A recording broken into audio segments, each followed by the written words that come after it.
Hello, and thank you for being on set with Ahku Unscripted.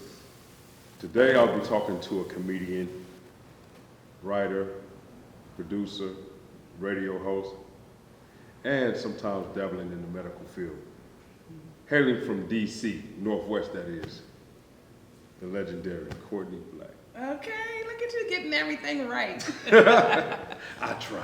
Hey, Ahku, thanks for having me. Thank you for coming out. You're looking real good and dapper and very, can you say sexy? Can you tell a woman she's sexy still? I don't know that Me Too. We still Me Tooing y'all? I don't know. But that's the thing. Like, I love a compliment. The girls been, the Me Too and kind of put a halt on compliments. Yeah, Give me my compliments. Well, I'll take it. You just can't do it in the workplace. Yeah. Or sexy is a little, like, you look nice. Okay, there we go. Yeah. You look very sexy nice. borders on that. One of my questions is, it seems like a lot of legendary comedians come from D.C. What is it about D.C.? And I know that's a cliche question, but seriously.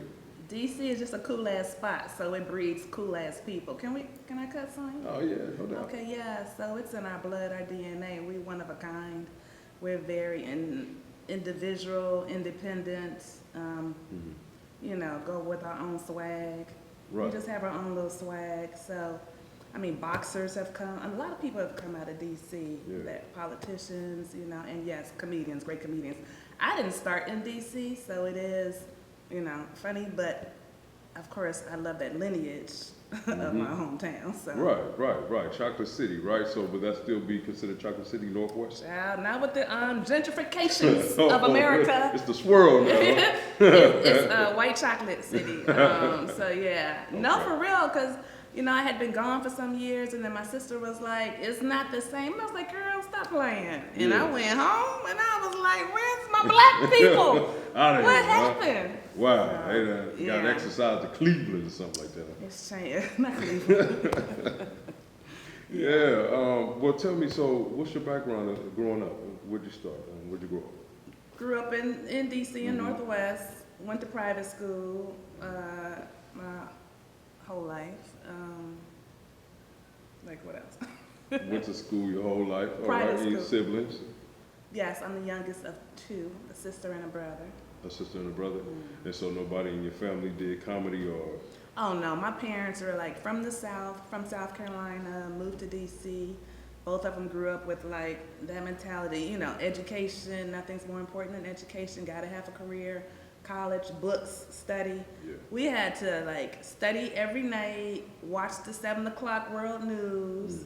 That's the only time you stopped doing homework. And then you had to go back to doing homework. And if you didn't have any more homework, my father would be like, it's always something. It's a test next week. He's like, you can read up on it. Right. Be ahead of the class. Right. So they were strict with education, and it was always about, careers and college. Literally, I thought growing up that school ended at college. That's how much it's talked about in my family. So I didn't know it was, college is optional. It ends at high school, legally. I thought legally it ended at college. So, yeah. You're a brain. Some might say. I don't give good brain, but I am a brain. Yo, hey, well, so you got me. Can't be perfect at everything. Hey, you know what I'm hey, saying? man, look, microphone check 1 2. So, yeah. Threw you off with that one, my big bad. time. Yes. So you've had this wit about you because normally, Yes, yes. I've always had a smart mouth, had this little wit. It's just funny because all of my cousins. It's funny. Some people are surprised, and then some people aren't. My mom said some man her age or whatever. I don't know if it was an older cousin or somebody when she told him that I was a comedian. And he was like, "Of course she is. I'm not surprised. She used to be so funny. She was hilarious." So, then my cousins, I used to always come back with quick whips, just all the time. So after college, you went into the medical field? Yeah, I was a biology major, pre-med. And so my intention was to go to medical school. However, I kind of BS'd my, no. Okay, so you had to take the MCAT your junior year to get into medical school. And I was late on that. I didn't research it or something. Excuse me. I didn't research it or something, so I hadn't taken it. So I took it my senior year, which put me behind a year in the process. And so I had to find something to do for a year before, you know, your scores and you can get into med school. So some friends in the science programs were going to Meharry Medical College, which is the first black medical school of the South. Meharry. Okay. Beautiful. In Nashville, Tennessee. All right. So there was a medical technology program. I didn't even know what that was, but at the time it was a year and some girls were doing that. And I said, okay, I looked into it real quick, got accepted, let me do that. It was perfect, a year, and then I'll go into med school. You actually got a certificate, and this program was so rigorous. It was so hard. We had like 5 and 6 tests a week. So medical technology, also known as a clinical laboratory scientist, we run all your blood and fluids and every fluid of the body and animals and bugs. Wow. You have to know all diseases that can transpire, whether it's airborne, bloodborne, pathogens. We have to know everything. So with that, there are 7 different areas. Hematology is blood, microbiology are cells, immunobiology, your immunosystem. So there's 7 different categories. So all of those break down in so much, right? Wow. So yes. Okay, so we go from the medical field to how did we get into comedy? Well, I had to get to California first, right? Which was I have an aunt and cousins out here, and I always said I would never live out there because of earthquakes. The ground's not supposed to move. We do hurricanes and thunderstorms. That's all right, but not the ground. So my sister moved out here, divorced with 2 kids, and I was in Atlanta after grad school for a couple of years and was deciding where to go. I had outgrown it, ready to move. Should I go back home to DC or like where? I didn't have another place, but I was not really, I love DC, but I just couldn't do the winters anymore. That was the only thing. It was like Atlanta already had me spoiled with the winter. You just get a little frost on the grass, you know? Right. So I was like, and then my sister called, like, come out here with us. You should come out here. And I was like, California, never. But 20 years later, no. So I fought it. Like, literally, God had to force me out of Atlanta. Okay. It was crazy. I was working in a lab downtown, and it was a small lab, and it was a lady, and there was 3 of us working in the lab, 3 girls. She called us the girls. It was like Charlie's Angels or something. We were like 3 young girls. Right. And she came in and she said, you guys, sorry, they're gonna close the lab. You have until the end of the month. So they're giving us 30 days. I was like, dang, okay. At the same time, I was moving into this new complex, these badass lofts they were building in Atlanta, right? So I had already put my deposit down. They're in the building phase, and it was 3 different buildings or something. So I'm talking to my sister in California. I got a 30-day notice on the job. I was like, does that mean I should move to California? I was like, nah, I got this badass loft. I can get another job. You know, that's easy. I can get another job. Well, I said, well, God, let me know. I kept saying, God, let me know if this is the move I'm supposed to make.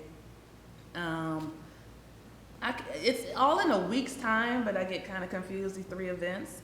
I believe I'm looking at the LA, in Atlanta we have this magazine, I forget what it's called, but the local magazine you can find stuff in, and it's in the break room at the job. And my building is on fire. I think this is the next day because my sister called me. She was like, Courtney, I think this is your building on fire. My sister called me from California, and it was on the news. Wait a minute, hold on, time out.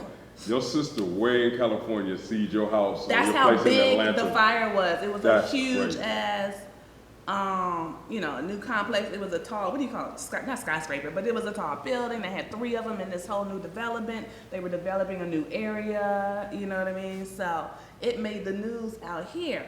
And she was like, I think this is your building on the news. And I turned on the news, and yes, like cranes of fire engines and everything. And it was my building. The other 2 were okay, but the one that I had, and it was gonna be the first one done, was up in flames. But I was just a funny one in the group. To answer your question, how did I get into comedy? I was a funny one in the group. I don't suggest that be everyone's path. And I fought it again. I'm hard-headed. Like, I had a long journey to get to where I am. I had a girlfriend who kept telling me for 2 years, Corey, you're so funny, you need to do stand-up. And I was like, what? I was like, girl, please, no. Like, I'm funny with retorts. I got a smart-ass mouth. I can come back with something funny all the time. Right. But I can't just be on stage starting funny. You know what I mean? Right. Talking about something. Right. Like, what do you mean? Like, I don't have nothing, no. Like, I'm hard-headed. Back to the comedy. So, your first time on stage, when were you? Well, that same girlfriend, I fought it for 2 years. I was gonna say, I fought it for 2 years. And again, I'm praying on my knees. I say my prayers every night. I was kind of slack, sorry, Lord. But every night on my knees and ask for prayers. And I started acting. My sister said, you always wanted to be an actress when you were younger, when I got out here. And I had a birthday, so I was like, you know what? Yeah, let me just try it. You never know. I don't want any regrets. I can always, medical field is there. And so I started doing that, and then I would have auditions. You started doing that? I'm sorry, yeah, acting, like I got an agent, and I was doing background work. I was so green, I didn't even know that people got paid to be in the back. I just thought, I don't know, people were there already. Right. When you're watching TV, I didn't even think about it. So right. I did background work, like, incessantly. Like, is that a word? Incessantly. Yeah, incessantly. A lot. Okay. Like, days straight, yeah. Days straight, and then I would get upgraded a lot. Yeah. And so then when I got an agent, I would be, in this white room, and I couldn't make the character come alive. It just felt so sterile and like nothing there. But on set, I could, be the character. So I was praying at the same time, like, God, give me a venue where I could see, or an avenue where I could say my own words. I just feel like when I say my own words, that was literally my prayer for like 2 years. And then my girlfriend was in my ear still talking about do stand-up. Right, for 2 years. And then one night I was saying my prayers, and I give me an avenue to use my own voice. And I was like, click, Betty, stand up? Do I need to try it? Maybe I need to try it, so. But anyway, so you started at the Christmas party, and then you went on from there. And so you started I know you worked at the Ha Club. You did the, what's some of the other clubs? Flappers and Burbank. Burbank, Ice House, Pasadena. I've worked at all the clubs. Laugh Factory. Chocolate. I'm a Laugh Factory regular. Okay. I see you. Chocolate Sundays. Yeah. Yeah, okay. Nice. Long Beach and Hollywood. They have one in Long Beach. Oh, they do. Okay. Mm-hmm. Shout out to Long Beach. Tell me, what was it like your first time getting on stage telling that joke? How did you feel?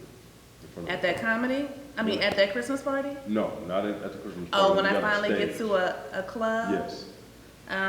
Probably nerve-wracking. I can't remember the first time. Well, I will say, so after that show, I did the class, and the class actually wraps up, you do a set at the Improv. Mm-hmm. So that was my first, time on a stage, comedy stage. And that's kind of like cheating, I guess, because it's not, you got friends and family of the people of the class. Yes. So everybody's there to support, so that's a good audience. But it's still nerve-wracking, you know what I mean? You're still whatever. So I can't really recall, like, the first time at a club, because you're just grinding it's a grind, so. I understand that you also were on the front line with the SAG-AFTRA. Strikes, yeah. Yeah, I support my union. Yeah. SAG-AFTRA proud. So anytime we're on strike, I'm gonna hit that line, It's just, you gotta support our fellow actors. Yeah. You, what was your first project that you worked on as far as in film and television? Well, like I said, when I was doing the background work, I got upgraded. So the first one was actually a 7-Up commercial, Orlando Jones. You remember Orlando had the thing? Yeah. So I had a spot on that, and that did really well. That's big. If you don't know anything about commercials, anytime you get like a national commercial or whatever, that's a lot of money. That's nice, and even back in the day, it was paying a lot more than it is today. Right. Them rates changed. Oh, big time. That scale was something else. Right. And but even being in that pool of, the background agencies and stuff, I would get, because I don't think I had an agent at this point, but there was a last minute audition calling for Like Mike with Bow Wow. And so I got that. You were on the scene with the man. It was a father or something like that? Yeah, that was my husband. He was an Yeah. Army sergeant, so we were one of the adoptive parents. They actually cut my lines out of, it's in the deleted scene section, Okay. so I'm just giving facial expressions, but Right. that was like fun, yeah. And it was crazy because the director, oh my God, what's his name? I love him, he's so good. And he's like super That's how famous. much she loved you. I don't know, but how long? It was like 2004, and I can't remember yesterday. So, Yeah. but he didn't believe between me and another girl, and he kept going back and forth. He wanted me, but he thought I was too young, and he was like. So he finally brought me back. We were like just interviewing, auditioning in the trailer. Had to come down to set. They're shooting, and they just decided to add these last-minute parents scene. So he's going back and forth, and then he's like, I want you, you're just too young, yeah. And I was like, what?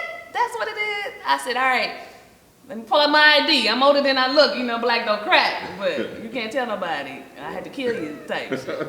He was funny, it was cool. And I showed him my ID, he was like, what? And then that was it. But I still looked the same, you know what I mean? But it's like him knowing I wasn't. Just because he knew, yeah. So, yeah, and that sealed the deal, and I got it. How was it working on Exorcism? Oh my gosh, that was my first real role, like my own trailer, my scripts. It was fun. That was a great experience. I wish that film got more exposure. Yeah, William Baker, shout out. Yeah. So, do you believe in exorcism? Do you believe that these things? I don't usually do devil shit. You know what I mean? All that old. No, I don't usually do it. So I'm really scary, but not exorcism. I mean, I don't like ghosts and demons and all that kind of stuff. So Like that, huh? Yeah, I don't play with that. I don't play with that. I can dig it. I was going to ask about radio. Yeah. So, being that she already brought it up, how was it working with Cheryl Underwood, and how did that come about? Amazing. I mean, like Cheryl is such a phenomenal comedian. So just blessed to be under her wing. She's a great mentor. That was, I did Cheryl Underwood Radio for 5 years. That was my third radio show. I fell into radio. I was a guest, something like this, on a radio show. And they lost a host. Maybe I was a guest like twice. And so the guy asked me to just come in and fill for a little bit or whatever. And then I ended up being a regular host for 3 years. Wow. So that Generation U radio. So that was a blast. And did you come on Generation U? No, I didn't. You did? Okay, I didn't know you then. When I met you, this was 2015 at the you were doing the street correspondence for a BET weekend. Oh You yes, were oh another yes. comedian. On Yeah. the street, yeah. On the streets. On the street With Courtney beat. and another comedian. Shout out to her. But yeah. And so That's you guys right. were getting it in, man. So Yeah. That's part of the hustle. You gotta do your own thing in LA, right? And so Right. yeah, we went down to BET Experience and was just interviewing people on the street. yeah, And that's how I met you. yeah, and and there it is, and then 20 years. Right. I However feel many. like Don't do 20 the math. years, Don't do the yeah, math. we ain't gonna do it. So I did Generation U for 3 years, and then I was a regular at the J Spot. J. Anthony Brown is I'm like, that's my dude. That's Now, my. Anthony, we talking. Watch out there now. Watch out there now. Watch out there Yes. now. Catch him on Tyler Perry's show. I can't think of the name of it right now. Insert show. I can't think of it. It's on the tip of my tongue. But catch him right now on Tyler Perry's show. All right. So yeah, he's a fantastic mentor of mine. He's my #1 mentor. I love J. Anthony Brown, and he gives great advice. But anyway, so he did a weekend countdown. He was on Steve Harvey's morning show. Yeah, I remember that. So he had his own weekend show.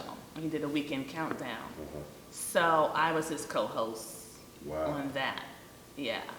And then I think he was ending it or something, I'm not sure. And then he was just like, you know what, you should do Cheryl's. Let me introduce you to Cheryl. So it was tough. Cheryl's a tough cookie, honey. It's like, yeah. Yeah, Cheryl was an OG in the game. OG, I've been watching so Cheryl for years. I had to since stay that on her time. ass, like, hello. What's Remember? happening, Remember? Really? And then Yeah. y'all finally tapped in. Finally. So you were doing like a lot of like news, updated news or current event things. On Cheryl? Yeah. Yeah, well, I did entertainment. Me and Kyle Yeah, Irby did the entertainment section. I did the HBCU shout out. We do that every day. And then I had Courtney Black's Black History Facts and Courtney Black's. I did it. I had Courtney Black's. I had 2 Courtney Black segments. I can't think of them right now. Yeah. So one of the things that I wanted to say that so with your girl Cheryl, I seen this episode where she talked about some things that had happened with her and I'm not getting messy, but On the it was just talk? about- yeah, where she was saying that some people were basically she felt were coming against her being in the position that she was in. But this speech that she gave about a lot, people could say whatever they want to say about you, but where she is now in her position, I thought it was super powerful and it spoke volumes because I've watched her like everybody else did from Def Comedy on up, and it was like she's on this show now, this mainstream show, and because she was considered dirty, where it was just like, but at the same time, which is to me is very contradicting and is very hypocritical. Yeah. Because I mean, you got males that talk just as dirty as she does, but when it pertains to a woman telling jokes. But then at you the can speak to same that. right, but at the same time, it's Hollywood, so that's the dirty box. There's always a box, right? So even when you're acting, you're the good girl, so I can't do something crazy, or you're the crazy girl, you can't do it. You know what I mean? Drama or comedy, they put you in boxes, right? Yeah. And so it was that kind of thing of her being in the dirty comic box. Yeah. And it's funny because She proved everybody wrong. I'm sorry. well, she did. No, it's Yeah. good. No, and that's fine. That's perfect because again, it goes back to what I was telling you before about building your own.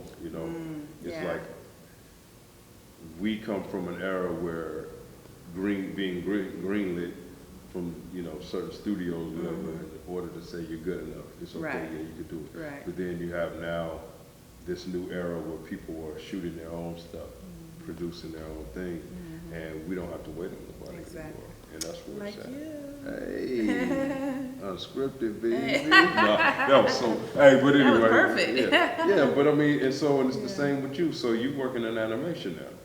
I mean, I have written in animation, so yes, I guess I am working in animation. Yeah, it's the Yes. Courtney. What is it? It's the Courtney Black project because the character Courtney Black is a project and we're working on it.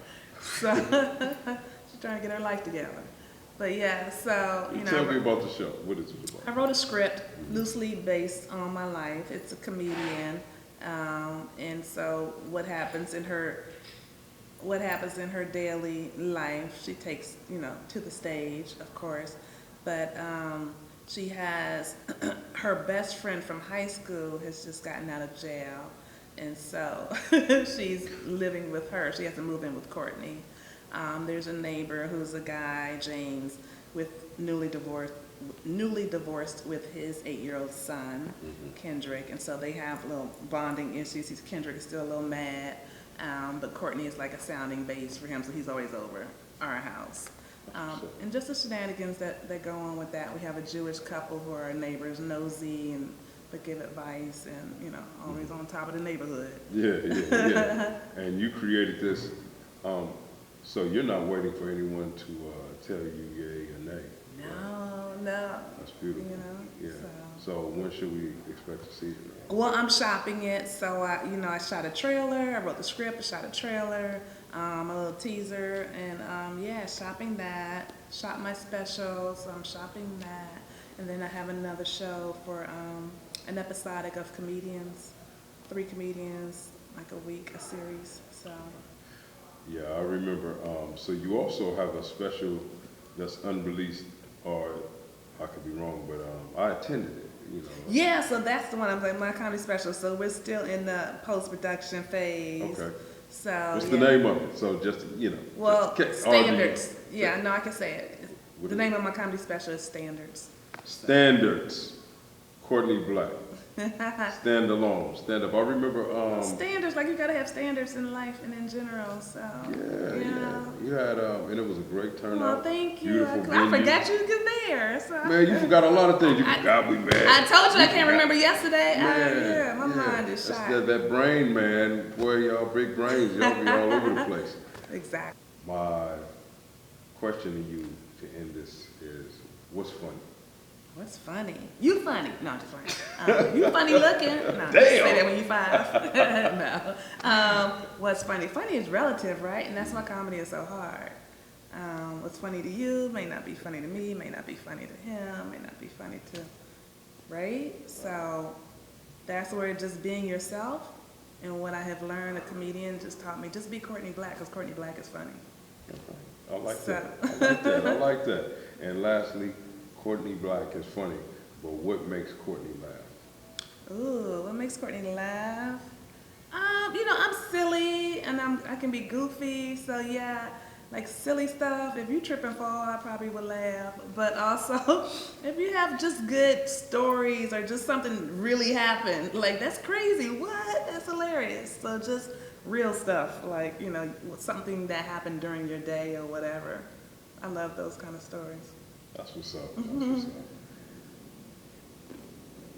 You know what it is. I want to thank you, Courtney, for hanging out on set with Ahku Unscripted. You're amazing. I wish you well, health, wealth, prosperity, a thriving career in all that you do and all your endeavors. Oh, I appreciate that so much. This was a blast, Ahku. Thank you for having me. I love this, and I wish the same for you. Thank you. Nothing but blessings on blessings on blessings. Blessings on blessings on blessings. And when the Lord tells you something, okay, I need to listen. You better listen. All right. Thank you for hanging out. I appreciate it. Thank you. Thank you so much.